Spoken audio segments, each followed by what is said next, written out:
저는 어제 이어서 예수님의 부활 이후의 일들을 같이 한번 살펴보았으면 좋겠습니다. 어제는 제가 그 마리아에 대한 이야기를 했습니다. 마리아 한 사람이 아니라 마리아 부대, 다시 말하면 마리아 제자들이라고 표현하는 것이 더 맞을 것 같다는 생각이 들었습니다. 물론 표면적으로 예수님의 12제자가 있었습니다. 하지만 부활 후 예수님의 행적을 쭉 살펴보면요, 정말 제자가 누군가라는 것에 대해서 조금 더 고민해 보게 되었어요. 한번 묻겠습니다. 여러분들 예수님의 제자가 맞으십니까? 아멘. 많은 사람들은요, 교회에 소속되어 있어야 제자라고 생각합니다. 심지어는 세례를 받아야 된다, 직분을 받아야지만 내가 제자라고 생각합니다. 아마 여기 있는 12제자도 마찬가지였을 거예요.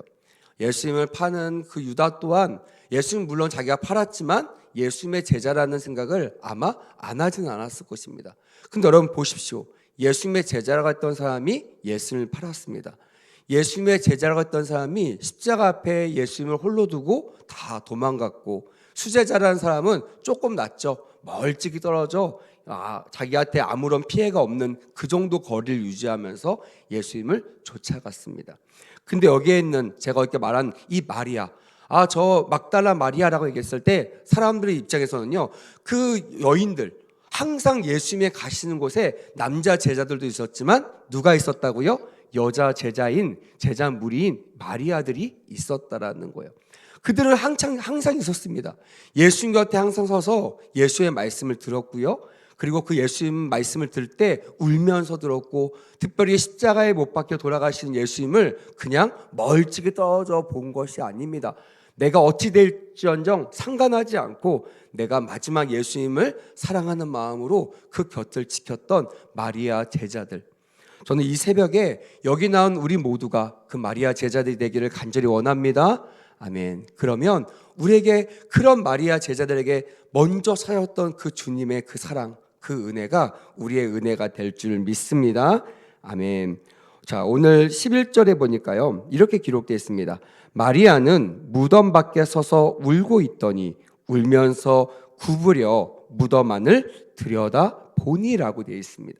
여기에 오늘 이제 여러분들께 소개할 장면이 부활 후 예수님이 누구를 가장 먼저 찾아오셨는가예요. 여러분, 만약에 이제 우리 목사님이 이제 해외 나갔다 오셨잖아요. 막 합니다. 또 목회자를 통해 전달합니다. 내가 와서 가장 보고 싶은 사람이 있습니다 라는 얘기를 했다고 생각해 보세요. 여러분, 기대하지 않겠습니까? 다 난가? 나를 보실까? 나한테 연락이 올까? 또 만나면 나를 가장 먼저 찾아오실까? 기대하지 않겠느냐는 거예요. 왜요? 좋아하니까요. 사랑하니까. 그냥 누구든지 예수님의 제자뿐만이 아니라 요한처럼 예수님이 가장 사랑하시는 그 제자가 되고 싶은 것이 바로 우리의 마음일 겁니다. 아마 여기에 있는 제자도 마찬가지였을 거예요. 물론 자기의 보기에는 제자답지 않았어요. 비겁했어요. 부끄러웠어요. 주님 막상 보면 도망갈 수 있을 정도로 두려움이 있었습니다. 하지만 그들 마음 가운데는 그 예수님을 만나보고 싶지 않았겠냐는 거예요. 보고 싶었을 거예요. 사랑했을 거예요. 다시 한 번이라도 만나봤으면, 약속의 말씀처럼 예수님이 부활하셔서 다시 한번 나를 찾아왔으면 얼마나 애탔겠습니까? 근데 여러분, 오늘 본문을 보세요. 예수님이요, 누구를 가장 먼저 찾아오셨는가? 따라합시다. 마리아를 찾아오셨습니다. 이게 너무나 우리에게 큰 교훈이 될 줄 믿습니다. 부활의 주님, 다시 오실 주님, 누굴 찾아오실까요? 그렇죠. 할렐루야. 더 크게요. 자신 있게 말씀하세요. 누굴 찾아오실까요? 할렐루야. 저와 여러분들을 찾아오실 줄 믿습니다. 아멘. 왜요? 주님을 사랑하기 때문에 그래요. 그리고 오늘 우리 마리아를 통해서 살펴볼 것은 주님을 사랑하는 사람의 모습이라는 거예요. 보세요.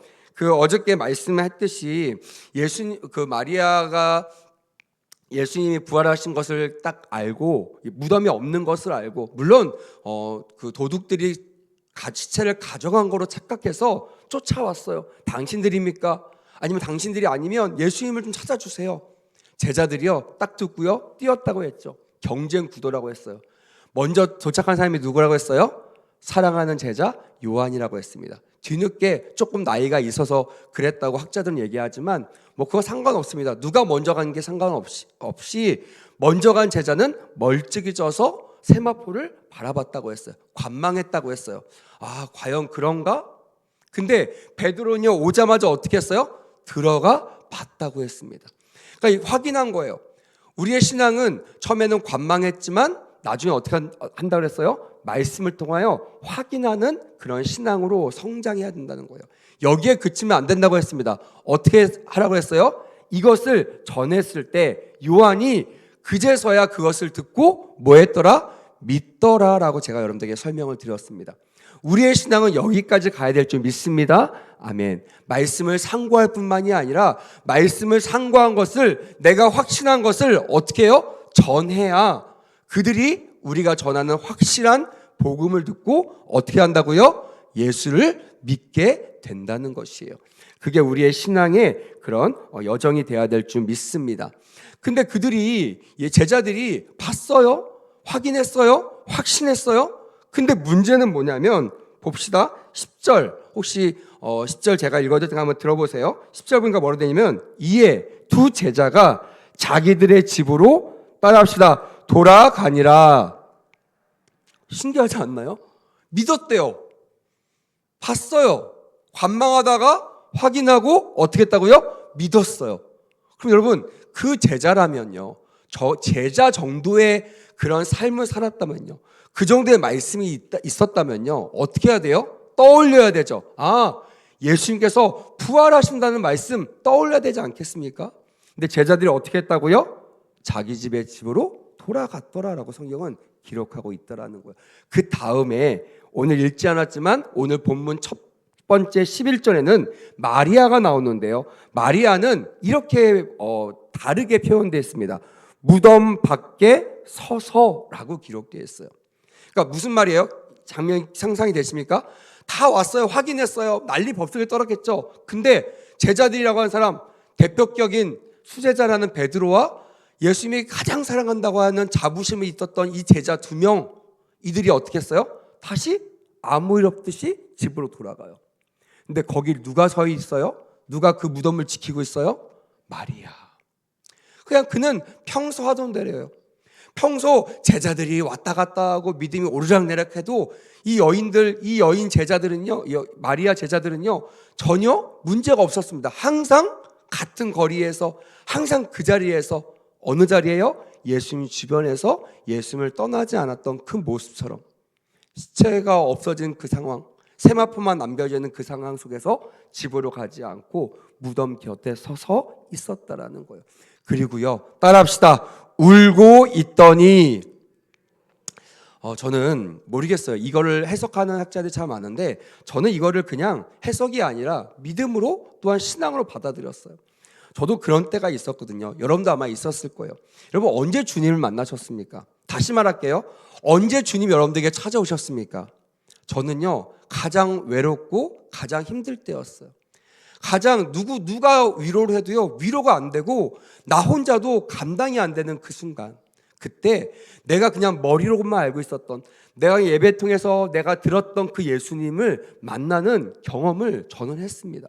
그래서 이 마리아 11절의 마리아를 딱 보면서요, 아, 예수님이 부활 후 왜 첫 번째로 마리아를 찾아오셨는가, 저는 알 수가 있었어요. 깨달을 수가 있었어요. 왜? 경험했기 때문에.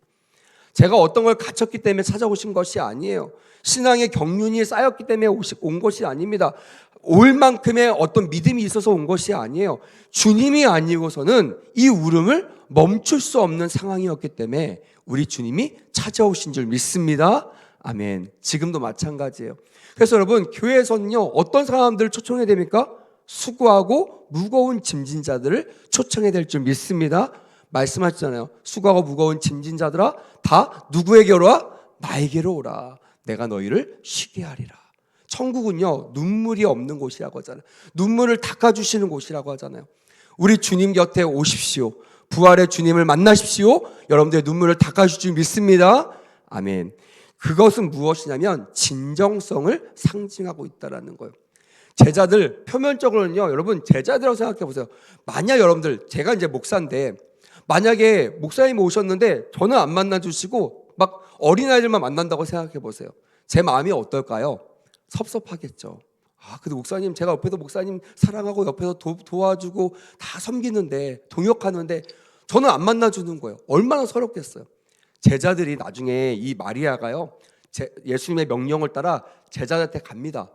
첫 번째 증인이 돼서 이것을 너무나 아이러니하게 순서가 바뀌어도 이상하지 않죠. 제자들이 와서 마리아를 부르고 얘들아 너희들 내가 신기한 얘기 해줄게, 재밌는 얘기 해줄게 하면서 얘기해 주는 게 원래 맞다고 생각하는데, 이 여인, 이 마리아가 먼저 예수님을 만난 증인이 되고 이것을 누구에게 전한다고요?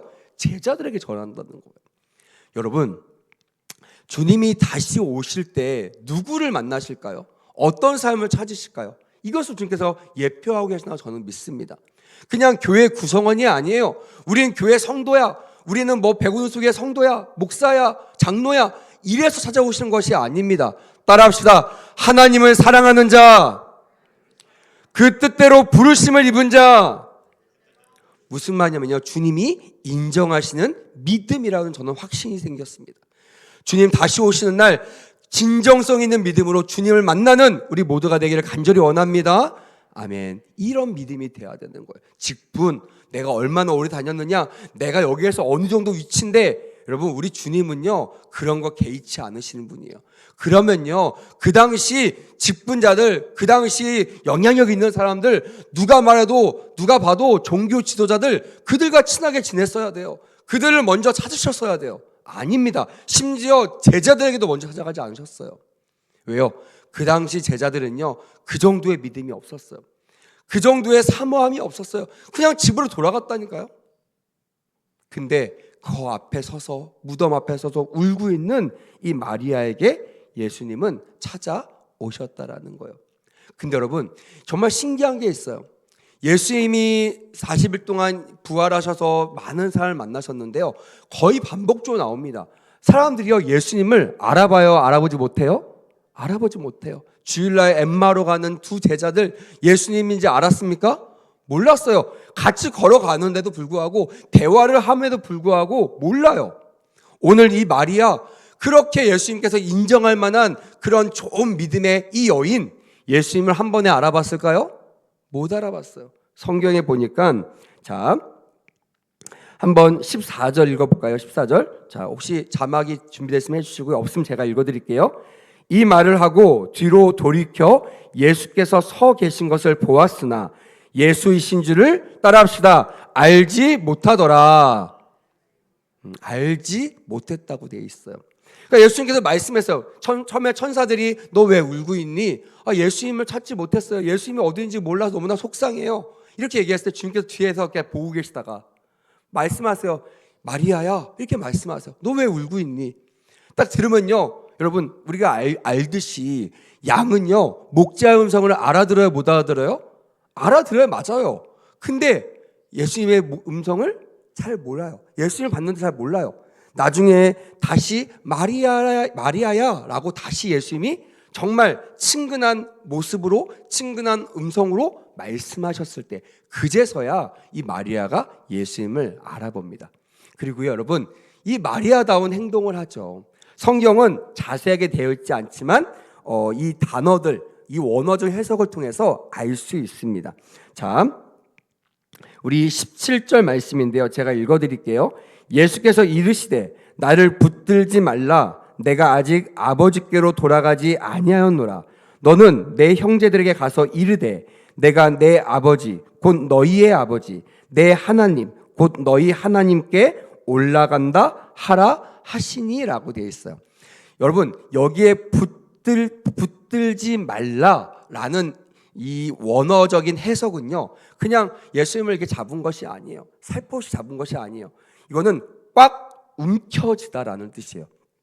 어떤 학자들은요 이것을 조금 더 사실적으로 리얼하게 표현하면요, 예수님은요 와락 앉는다는 거예요. 안 놔주겠다고.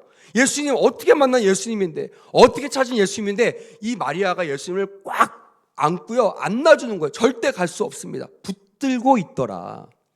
여러분 그게 이 마리아의 특징이라는 것입니다. 마지막 때에 주님을 어떤 사람이 만날 수 있을까? 따라합시다. 꽉 붙드는 자입니다. 멀리 서서 관망하는 자가 아니에요. 진짜 맞나 안 맞나? 도마처럼 찔러보는 사람이 아닙니다. 그러고 믿는 사람이 아닙니다. 예수님을 딱 확인하면요, 그냥 생각보다 뭐가 먼저 나가요? 몸이 먼저 나가는 거예요. 아멘이 먼저 나가는 거예요. 주를 위해서 누가 헌신할까 눈치 보는 것이 아니라 막 달려가는 거예요. 가서 예수님을 꽉 안고 예수님을 붙잡는 우리 모든 성도들이 되었으면 좋겠습니다. 아멘. 마지막 때는요, 이런 진정성 있는 믿음의 사람을 주님께서 찾으신다는 것입니다. 눈치 보는 사람이 아니에요.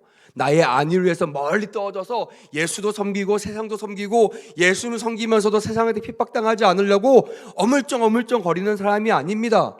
그냥 핍박을 당하면 당하리라, 내가 오늘 아니면 언제 주님이 붙들리요? 라는 마음을 가지고 예수를 붙드는 그런 마리아 같은 사람, 그런 제자들을 우리 주님께서 찾아오셨다라는 이 메시지가 우리에게 귀한 은혜의 메시지가 되었으면 좋겠습니다. 아멘. 자, 그리고 오늘 저랑 읽었던 19절부터 시작됩니다. 이렇게 해서 마리아가요, 예수님의 그 명령을 받죠. 가서 제자들에게 네가 봤던 것을 전해. 내가 아버지께로 간다는 것을 정해. 여러분, 여기서 조금 더 하나를 더 설명하자면요, 예수님이 말씀하셨던 하나님께로 간다는 것은요, 부활을 뜻하는 것이 아닙니다. 이해가 되시죠? 부활이 아니라 뭐를 상징하는 거예요? 승천하심을 상징하는 거예요. 그러니까 주님은, 그러니까 사람들은 부활하신 주님을 막 열광하고 부활하신 주님, 다시 만난 주님을 열광하지만 주님은 거기에 만족하지 않으세요. 내가 부활한 것은 누구를 부활하기 위해서예요? 저와 여러분들을 부활하기 위해서예요. 그리고 내가 하늘로 간 것은요, 우리가 하나님께로 갈 것이라는 것을 알려주고 확신을 주시기 위하여 그렇게 말씀하셨다라는 거예요. 여러분, 우리도 주님 오시는 날 하늘나라에 들림받을 줄 믿습니다. 아멘. 이 소망을 가지고 있어요. 들림받으면서 내 돈, 내 집, 내 학위, 내 직장 하면서 뒤를 돌아다 보면요, 주님께 사랑받지 못해요. 주님께 선택당할 수가 없습니다. 그건 믿음의 사람이 아니죠. 주님 봤을 때 내가 가지고 있는 건 내 형편, 주님을 붙잡았을 때 내가 당하는 고난, 이거 생각할 것이 아니라 어떻게 해요? 몸이 먼저 반응한다는 거예요. 이거를 체득화, 내가 생각해서 어떤 시스템으로 돌아가는 것이 아니라 그냥 먼저 내 삶 자체가 반응하는 거예요. 마지막 주님 오시는 날까지 이 믿음의 반응을 하는 믿음의 공동체가 되었으면 좋겠습니다. 아멘. 그럼 매일매일 이 고백이 있어야 돼요. 매일매일 무덤에 서서 울면서 예수님을 오시면 내가 어떻게 할까? 예수님을 다시 찾으면 내가 어떻게 할까? 생각하고 그것을 마음에 되새겨야만 그렇게 즉각적인 반응이 일어날 수 있다라는 것입니다. 다시 묻겠습니다. 주님 오시는 날, 주님 제가 여기 있습니다라고 즉각적으로 반응할 준비가 되셨습니까? 아멘. 이것이 부활 이후에 우리의 준비, 우리의 삶이 돼야 된다는 것이. 부활 전으로 돌아가면 안 됩니다. 여전히 눈치 보고 여전히 세상에 내 마음을 두고 있으면 안 돼요. 주님 언제 오시더라도 내가 주님과 함께 천국에 가리라 라는 마음을 가지고 내 모든 것이 주님 앞에 반응되고 주님 앞에 서 있는 우리 모두가 되어야 될 줄 믿습니다. 아멘. 19절 우리 같이 한번 읽어보겠습니다. 19절 오늘 본문 첫째예요. 시작.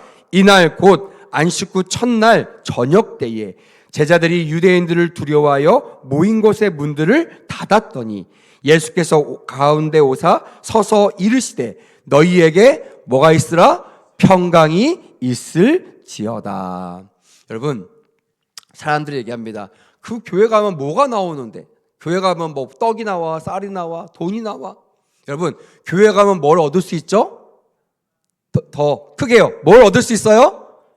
할렐루야. 예, 맞아요. 평강을 얻을 수가 있다라는 것입니다. 여러분, 교회는요, 바로 우리가 예수님을 만나고 우리가 얻을 수 있는 것, 주님 우리에게 주고 싶어 한 것이 무엇인지를 부활 후 만난 이 제자들에게 보여주셨다라는 거예요. 안식 후 첫날 주일이라고 제가 말씀을 드렸습니다. 그래서 우리는 안식일을 지키는 것이 아니라 안식 후 첫날을 기념하는 바로 주일을 우리가 섬기는 거라고 했어요. 저는 어제 이 말씀을 전하고 하루 종일 이 말씀을 묵상하면서 제 마음 가운데 이런 감동이 왔어요. 매일이 하나님을 만나는 주일이 되기를 간절히 원한다. 정말 사모한다라는 마음이 들었어요. 여러분, 매일매일이 주님을 만나는 안식 후 첫날 되기를 원합니다. 아멘. 안식 후 첫날이 뭐예요? 주님이 찾아오신 날이에요. 그냥 주일, 일주일에 한 번이 아니라 이 제자들을 만나러 오셨던 예수님, 그 예수님이 오늘 새벽에 저와 여러분들에게 찾아오실 줄 믿습니다. 아멘. 그리고 우리에게 꼭 필요한 거예요. 저들이 보세요. 뭐라고 했어요? 유대인들을 뭐 했다? 두려워했대요. 그래서 어떻게 했어요? 문을 잠갔대요. 혹시나 몰라서. 근데 예수님은요, 그 잠근 문을 열어달라고 했어요? 아니요. 그냥 통과하셨어요. 그냥 두려움이 예수님을 이길 수가 없는 거예요. 예수님은 두려움을 통과하십니다. 믿으시면 아멘. 예수님은 두려움을 통과하시고요, 모든 묶여있는 것들을 푸시는 분이세요. 그리고 오셔서 믿음의 말로 우리가 들을 수 있도록, 그리고 듣는 대로 시행될 수 있도록 뭐라고 말씀하신다고 따라합시다. 너희에게 평강이 있을지어다. 오늘 이 새벽에 이 말씀이 믿음이 되기를 주의 이름으로 간절히 원합니다. 아멘. 우리가 교회에 나왔다면, 주님을 만났다면 우리 가운데 평강이 있어야 된다는 것이에요. 그리고 22절에 우리 같이 한번 읽어보겠습니다. 22절. 자, 시작. 이 말씀을 하시고 그들을 향하여 숨을 내쉬며 이르시되 뭐라고요? 성령을 받으라. 여러분, 우리 주님은요, 우리에게 주고 싶은 것이 두 가지 있다고 했어요. 첫 번째 뭐예요? 평강이래요. 그리고 이 평강을 이룰 수 있는 분 누구예요? 성령을 우리에게 보내주시겠다고 이미 약속하셨고, 또 그 성령을 우리에게 보여주시고 우리에게 만나게 해주시고 우리에게 소개해 주셨다라는 거예요. 교회는요, 끊임없이 평강을 외쳐야 됩니다. 믿으시면 아멘. 오는 수고하고 무거운 짐진 자에게 평강을 우리가 줄 수 있는 공동체가 돼야 돼요. 그러기 위해서 교회는 끊임없이 누구를 구해야 된다고요? 성령 하나님을 구해야 한다는 것이에요. 성령을 소멸하면 안 됩니다. 성령을 회방하면 안 됩니다. 절대로 용서받을 수 없는 죄, 성경에 나와 있죠. 어떤 죄예요? 성령 회방죄예요. 성령의 일하심을 방해하는 겁니다. 무시하는 거예요. 이 시대에 무슨 성령, 너무 유별나게 하지 마. 왜? 내가 경험하지 않으니까요. 그거 싫은 거예요. 그거 뭐 별로 좋아하지 않는 거예요. 그냥 조용히 해. 그냥 잠잠해. 그냥 너가 그냥 조용히 그냥 문제 없이 예수님 믿어. 이렇게 얘기하는 겁니다. 여러분, 제가 얘기했죠. 부활 후에 우리의 신앙이 성경 중에 어디에 가장 잘 나타나고 있다고요? 사도행전이라고 했습니다. 그래서 여러분, 부활 후에 우리가 가장 많이 읽어야 될 성경이요, 사도행전이에요. 사도행전은요, 1장부터 누구로부터 시작돼요? 성령의 역사부터 시작됩니다. 그러니까 예수님의 부활을 만난 사람, 부활하신 예수를 만난 제자들이 가장 누구를 의탁하고 가장 누구와 가까이 있었느냐? 율법과 같이 있었던 것이 아니에요. 누구랑 있었어요? 성령과 함께 있었어요. 예수님, 특별히 부활하신 예수님이 그들을 향하여 숨을 내셨다고 했어요.